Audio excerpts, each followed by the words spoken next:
B1019, New York's #1 for throwbacks. This is my favorite part of Tany Talks. This is segment 2, where we get to know the special guest. Me. Yes. We have Liz. So, Liz, please tell me, who you are, where you from. So, my real name's Elizabeth, but I go by Liz.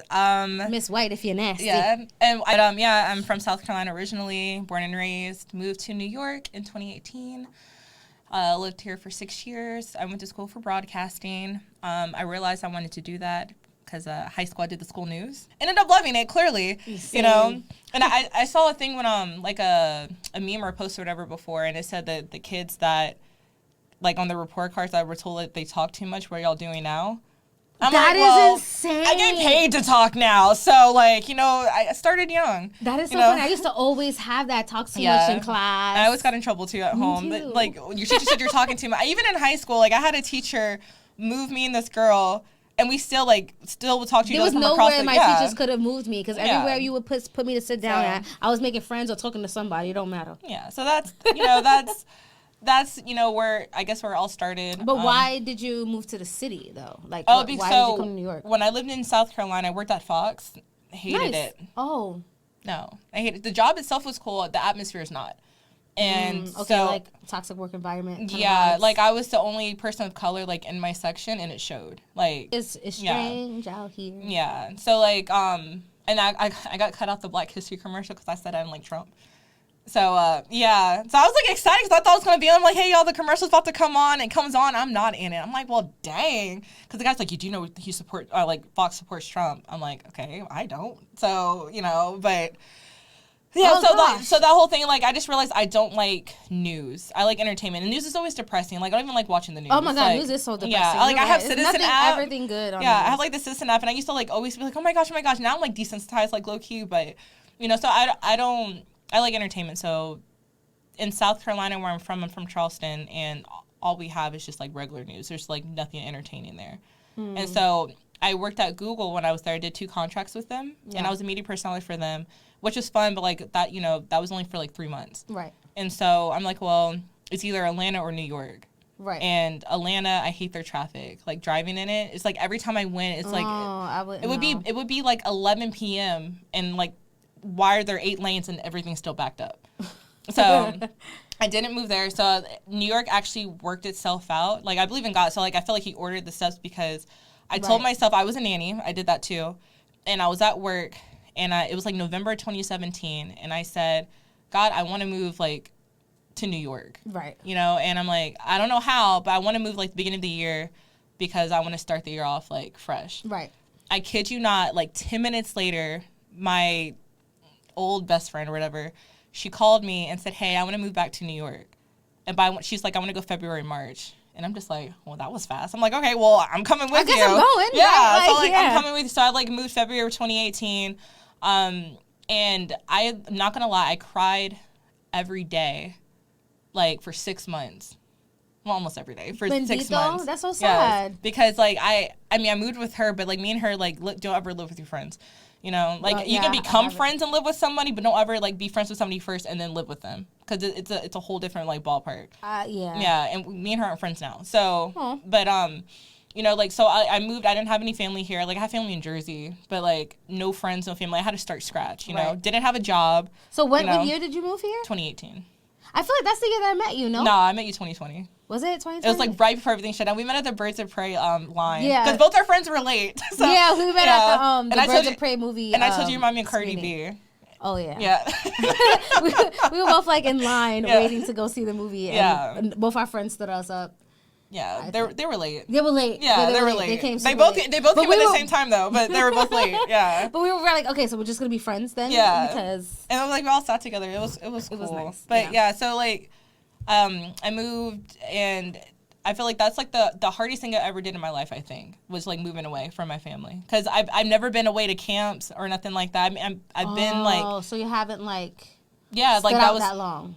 Okay. I'll go to for the summers, we would go my mom's side or my dad's side and all that for the summers, but I've never been alone. Took up residency anywhere. Honestly, I haven't took up residency anywhere either. Well, so. I lied. I did my senior year going to high school. I did this government program for a week. Yeah. And I cried then. and all that. And but like actually moving away or being away from my family that long, it was the hardest experience I ever had, because like they were my support system. Right. And my mom, how do I say this like in a nice way? My mom, I love her to death. At first, she was not supportive. Oh. Like, she told me, and she so you're gonna get kidnapped. Like, no, not hit by a bus. No, not even that. She still says that now, though. But no, like, for what I wanted to do, like, for media. Yeah. Like, when I was 17, I want to say, I said I didn't want to go to college. I don't want to do this and that. And my mom told me that I am better behind the camera than I am in front of the camera. Oh, now that hurt my soul. Yeah, now mind you, my thing is like, okay, well, I want to be in front of the camera. Like I said, I wanted to work for I wanted to work for MTV and all that, right? Oh my gosh. So for my mom to tell me that, well, she'll swear up and down like she never said it now, but like for her to tell me that stuck with me. My dad told me like, if you don't want to go to college, like you have to do something, but like not college isn't for everyone. Right. And I ended up going, but and now my mom now, like she's like super supportive. So when I moved away and I was like crying one time, it was like November of like 2018, and my mom stayed on the phone with me for 2 hours and told me like she's proud of me and all that. Like she's like, if people that know my mom knows that Shirley is not that type of person, so for her to like, it meant a lot, you know, and and that's how like I knew I can do it, right? And I knew I could stay, and so now it's just like New York's home. It's not my forever home, but it's like my home for now, right? You know, so like I feel like if I stayed in South Carolina, I wouldn't have I wouldn't be doing what I'm doing now. Really? Yeah. Like, I've done it in South Carolina because, like, some of the people, like the first, like, few people that I interviewed, I've done it there, which is a lot easier to do because at the time, nobody else was doing it. Right. So, like, me and my another past friend, I promise you, like, it's not me. But, like, me and another past friend, like, we had, like, our own production thing. Okay. And so, like, we would go out. I'll be the talker. I'll talk our way into the concerts and all that backstage. She'll be the driver. And so I did a lot of that, and, like, I built rapport with people. So, like, when I moved here, like, and they have shows here and concerts here, like, I got us in. You know, right. I got myself in because I was here. So I hear that. so, like, that I'll say that, like, that's, like, one of the benefits I have from, like, living in South Carolina doing that. But I knew I had to move, like, to grow. And I know, like, there's a saying, like, you have to be uncomfortable, or you have to be uncomfortable. You have to get comfortable with being uncomfortable. Yeah. You know, and they get to your next step in life. Like, it's not going to be easy. If it's easy, like, you know what I mean? So. Right. So, yes, So I knew New York was the place, and I started over from scratch, basically.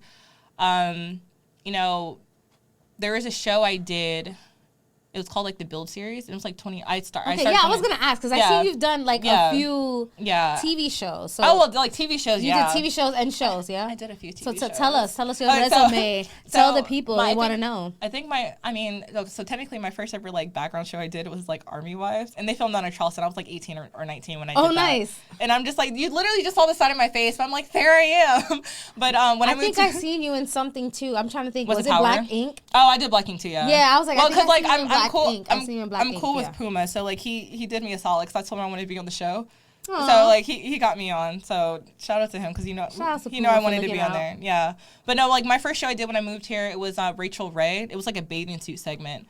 Nice. And so I had to like model a bathing suit, and because fun fact, I had a breast reduction. So like at the time, like my boobs were bigger. Can I say boobs? Yeah. My boobs were bigger, and so like the whole segment was like something that's comfortable for, you know, people or whatever. So like breasted people. Yeah. And so like I did that. So that was my first show. That like got my feet wet, and then I did like a few more talk shows. Okay. How was that like? It was cool. Like I don't know if I'm even allowed to say that. I mean, like years past. I mean, I will say, I'm not gonna say which shows, but some of the shows, like, I wasn't honest. I just wanted to be on TV, so like I would lie about certain stuff just to get on like the show. I hear you. Yeah. So you gotta do what you gotta do, sister. Yeah. So I did that. I did that quite a lot, but so yeah, I did that. I did a lot of. I did Wendy Williams. I did what's that show with Michael Strahan and Keke Palmer and Sarah Haynes, the Good Morning America. Yes. So I did that before. I did see that too. Yeah. Yes, girl. I'm trying to think like everything. I mean, I've done court shows. Oh, I've done like 3. I sued know my a few sister. people that have done court shows, which is mad funny. And then we like made up like lawsuits and stuff. Legally, right? I'm gonna say that all those stories in there are real. Okay. But I sued. Sure. I sued my sister. We're good now. That is hilarious. Yeah, me and my friend did one. What is it like seeing yourself on TV? Because I get cringy when I hear myself on the radio. Oh, yeah, I don't like hearing myself Or I talk. see myself, I'm like, oh, that is me. Yeah, no, like, I'll go back and watch my stuff, and just to, like, because I know me, I make weird facial expressions. I cannot hide them. So, like, you even, get caught like, on camera. Yeah, like, one time I did it was like for the Chew. It was like a food show, and so like they would have taste testers. Yeah, I don't like chocolate by itself. I'm not like a chocolate person. So like one of the things was like a chocolate like devil dog that they made. I thought I was hiding my face. My friend texted me like because it was live and texted me like after, and I saw it. She's like, I knew you didn't like it. You had this thing face, sis. And they showed me on there. I'm like, gosh darn it. And then I did a dating show before. A dating segment, and apparently, and I didn't notice until after I watched it back because my friend told me. Right. She's like, you can tell you didn't like the guy that you picked because I couldn't see them. Like I picked it off based on their food. Okay. And so, I mean, my so body when he language. showed up, like you were like. He came behind the curtain, and apparently, like my body language is like, oh. And she said every time he got closer, I moved over, and I'm just like, dang. I couldn't hide that. And so when I watched it, I'm just like, oh wow, you can see that. So but.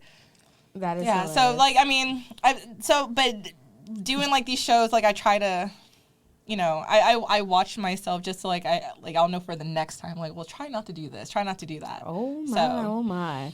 Yeah. So what we're going to do right now is actually we are going to go into another musical break here at Tany Talks Live. And then when we come back, and I also want to tell you guys, if you have any questions for Liz, please put them in the live comments, and then I will be asking them to her. When we come back from this music break, we are going to return. We're going to ask Liz some questions. You found the new. We're throwing it back. We're throwing it back. The new Party 1019, New York's #1 for throwbacks. Hello, everyone, and welcome back to Tany Talks Alive. And I am here with my girl, Liz, who is the host of Liz's Room and your favorite media personality. So I just wanted to ask you, why Liz's Room? Tell me a little bit about Liz's Room and tell the people what Liz's Room is. So I started Liz's Room back during COVID in 2020 because, we're all supposed to be in our house and not allowed to leave. Right. So I wanted to make a space where anybody's invited. So I'm like, oh, my name, Liz. It's my room because that's where I was like filming everything anyway. In her room. I feel you. I was in my living room when I started. Yeah. So, I mean, so even if like I go out and do stuff or like, interviews, it's still Liz's room because this is still like a space like anybody's invited to. So I love that. That's where that came from. So that's how I started it. It was something to do during COVID. So what are you doing? What do you do? What did you do? I was doing like a lot of throwback stuff back then. Like I did like countdowns and stuff for like I did one for Live in Color because such a classic show, right? And I did like Everybody Hates Chris. I just did like a lot of old shows because I'm like a nostalgic person. I'll rewatch stuff. Right. So I started that, and then my friend Christelle, shout out to her, she'll go out with me, and I was like doing like adventure stuff and all that. Oh, nice. Yeah, and then life happens, and then I like stopped for a while, and then I got back into it, and then I stopped again. Okay. So I'm back into it. Okay. So like so I do like interviews and stuff with like celebrities and tell me about these celebrity interviews because girl, let me tell you something. I have a lot of questions to ask you about interviewing. But first, let's talk about who it is you've interviewed so far. You have like over 50 like celebrities. Yeah. A lot. I can tell you my favorites. Oh, well, I'll tell you my first person. Yeah, your first. Who's your first? My first like I guess actual celebrity was Anthony Hamilton, and nice. that was like wow, that's pretty deep. First time, it's like 2014. Okay. It's like the first one we ever did, and I was horrible. Like, bad. I was horrible. Terrible. Like, we had a flip camera, no lighting, it's so inexperienced, but I shout out to him because he gave us a chance. Right. Yeah. And, we still stay in touch till this day. So, like, I've interviewed him a couple of times, like, since then. Shout out to Anthony Hamilton. Yeah, so he was, like, my first, like, I guess, like, big person. Marlon Wayans. Nice. I saw that. So that was really dope. His was like special because it took like it was like a long wait to do it. Technically, I did it 3 times. So like the first time it took 2 years because he filmed a movie in my hometown, and it was a Netflix movie. So I reached out. I DM'd him like I sent a DM. It's like, hey, I can interview you. Blah blah blah. And he wrote back. He said I had to go through his publicist. Went to his publicist, did the whole spiel. All she said was thank you. I'm like, well, that doesn't answer my question. Right. So then, like, a week went by and all that. I'm like, reached out again. And then she just said, like, it's harder than I knew it was. And she's just like, you would have to go through Netflix, and that's like a whole big thing. So she's like, next time, like, we're in your city, we're promoting the film, you know, we can set something up then. Okay. So that was like 2016. So we're just waiting for him to come back. Yeah, or so I took the initiative. So that was like 2016 or 2016.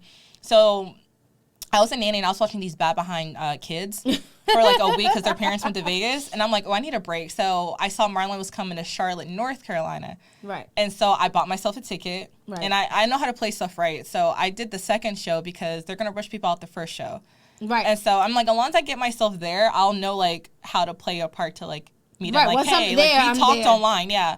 And so I don't know how, but like my seat was literally right by the stage. Nice. So I'm just like, all right, I'm in this. He looked at me 13 times, so I counted, and I'm like, oh, I know how to like do this, you know. So at the end, they're like, if you bought a shirt, you get to take a picture with him. I'm like, well, this is my time to shine. Let me buy a shirt. Made sure I was last in line, but this lady had the same idea as me. She had a book that she wanted to give him. I was like, you can get in front of me. No, you can get in front of me. I'm okay. Like, I was like, I'm going to the bathroom. So I came back.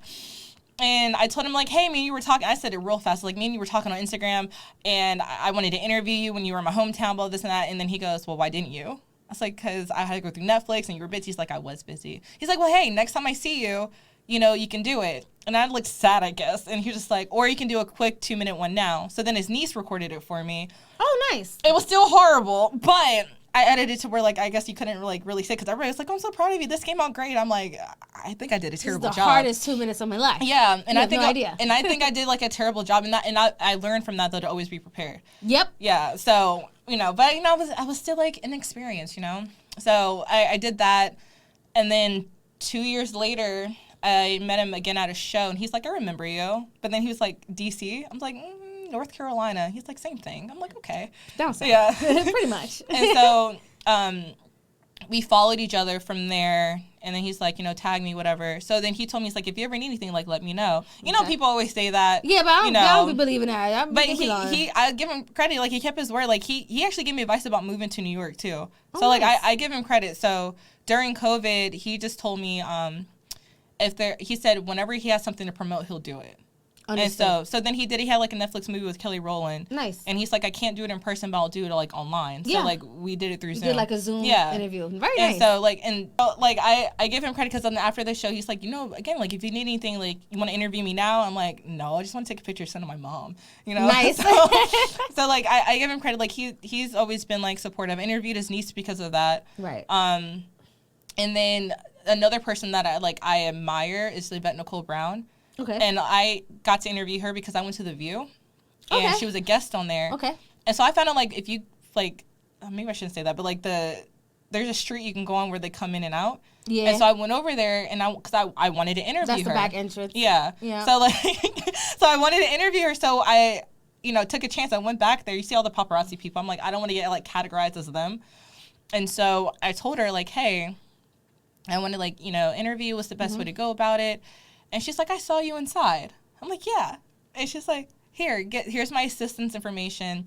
And then she's like, DM me and all that. So then I did that. That took 2 months, but like it happened. Right. So what kind of advice would you give me, right? Because I usually, like, I was in a DM or something like that. But like, what can I do to like secure some really good interviews? Because that's what I've been wanting to pick your brain. I mean, I know I struggle too, and I kind of like do the DM thing, but I'm like kind of scared of like approaching people like in person because I go to like a lot of events and a lot of stuff, and I'm like, but I feel like that's the best way to do because they're gonna have a face with it. You know what I mean? Like I met a guy. He's a singer and songwriter. Met him during Fashion Week 2 years, and then I kept running into him because like music industry small. Yeah. And so this one manager I know, his artist was on tour with him. So I kept running and he's like, you look familiar. I was like, yeah, like this is us together. He's like, oh yeah. So I ended up interviewing him, and that's all because I feel like it started with being at that event and then talking to him. Yeah, I've noticed I've started going out to like more events and like kind of networking with people, and then like people are seeing my show. They're like, yeah, sure, well, come on, like, and which is like really crazy because like I feel like this season in particularly I've been like having some really big people coming down. Oh yeah, I saw this. I forgot the first name. They're from a show. I mean, well, they had like 1 million something followers. Oh, you're talking about the Nicki Exotica interview. Yeah. Yeah, that was pretty dope. So like, and that just kind of like fell in my lap, which was really awesome. But a lot of times I'm just like DMing people like, hey, would you come on? Like, do you have anything you want to promote? Like, come, we can share it. I'm gonna give you the advice that my friend Christelle gave me that she told me to do. Okay. She said reach out to 150 people.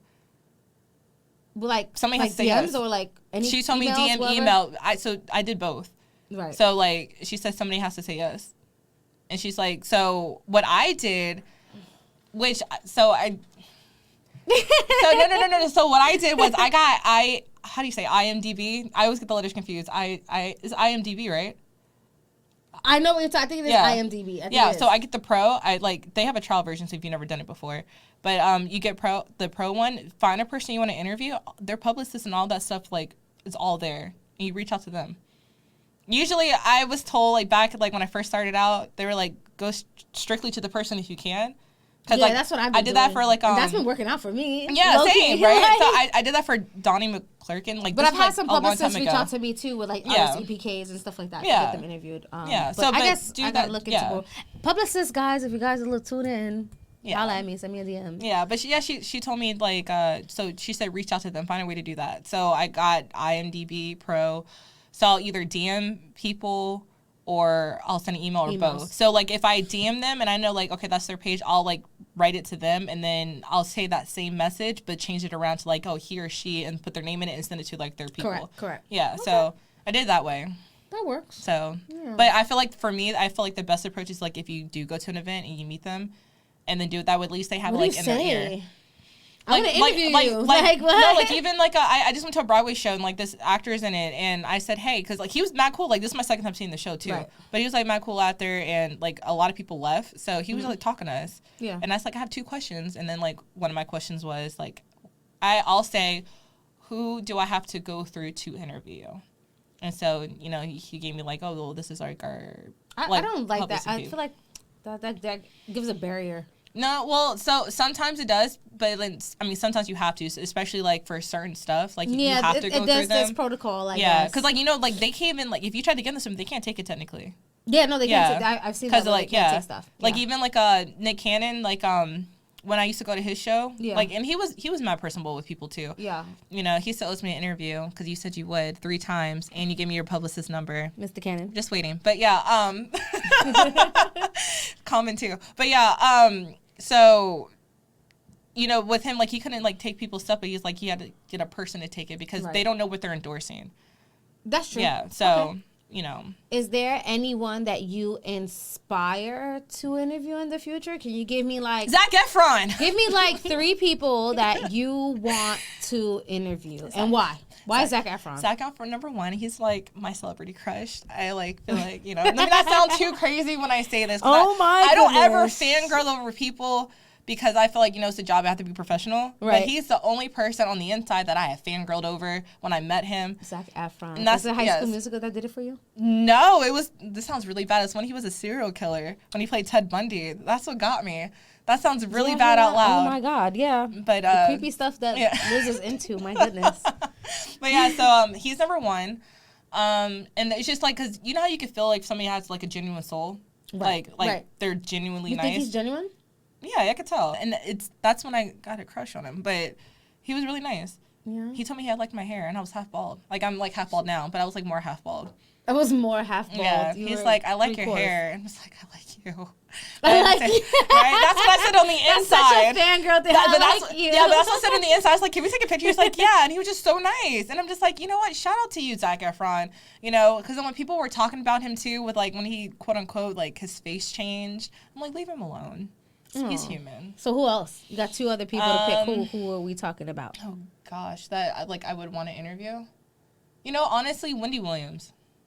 That sounds really bad because what she's going through, but I feel is she getting better? Do you think she will be good enough to do an interview right now? I did her show a couple times, and she I was on her show. I know she's kind of sick-ish. Yeah, but but also I feel because she was into alcohol too.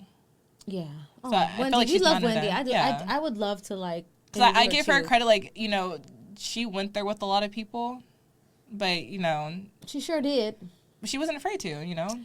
I mean, we needed someone had to do it. Yeah. Right? And I remember when her show first started, she did like a tour in South Carolina. Well, she did a tour, and one of the stops was in South Carolina, and my TV production teacher's husband was a producer or something at the news channel. Yeah. And so she got me in. Oh, nice. And so that's like my first time meeting her. Wow. Like before her show like really started. Blew up, yeah. And so it was kind of embarrassing though because I was putting lotion on like my legs, and my teacher's like, "Come on." I was like, So lotion, yeah. So I go to her and we shake hands. She's like, "Your hands are sweaty."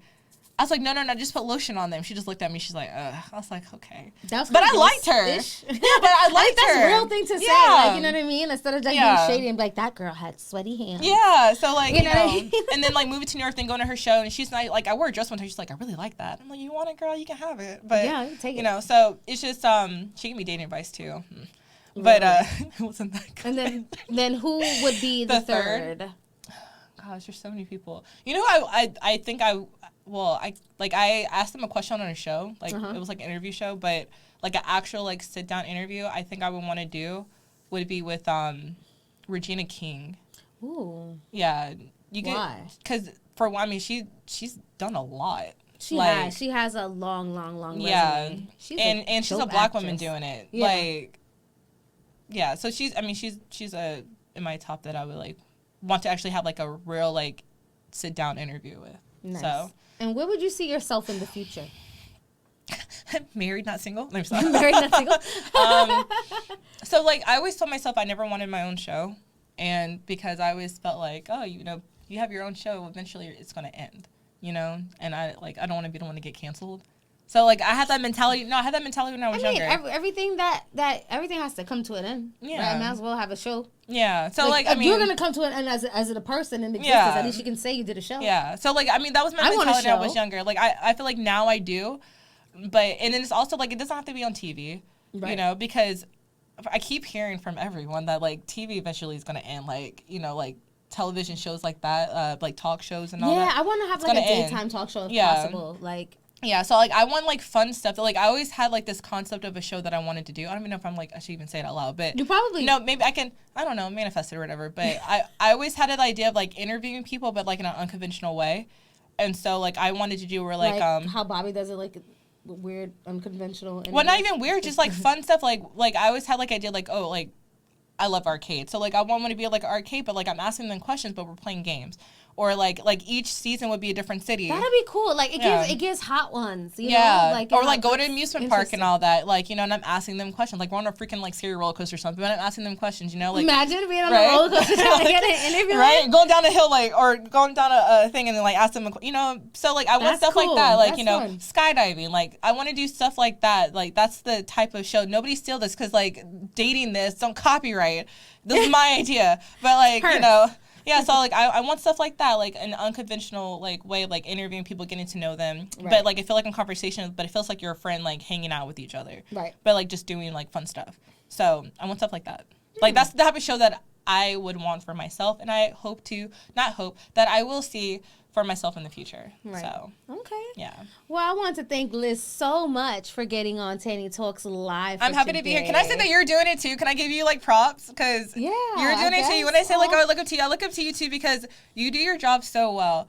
And like you, and like, like you, people like are drawn to you. Like even again, us meeting in line for like a freaking movie premiere. Like, you know what I mean? Like you have like a. Like, was it an aura or whatever, like, about you? Like, people are drawn to. So, like, you're doing your thing, too, girl. No, so, I'm winging it. Props to you. We all are. We're all trying. We're trying here, okay? Yeah, but you're doing it. So, like, shout out to you. Much. Thank you. So, I'm trying. So, thank you, guys. And thank you, everybody, for tuning in. This is Liz. Check out her awesome interviews at Liz's Room and all the future things that she has going on. And... you guys tune in really closely because I will be having the poll up next. And what we're going to do is we're going to close out Tany Talks with a really awesome music video by Emily Brooklyn called Obsessed. So tune into that video right now.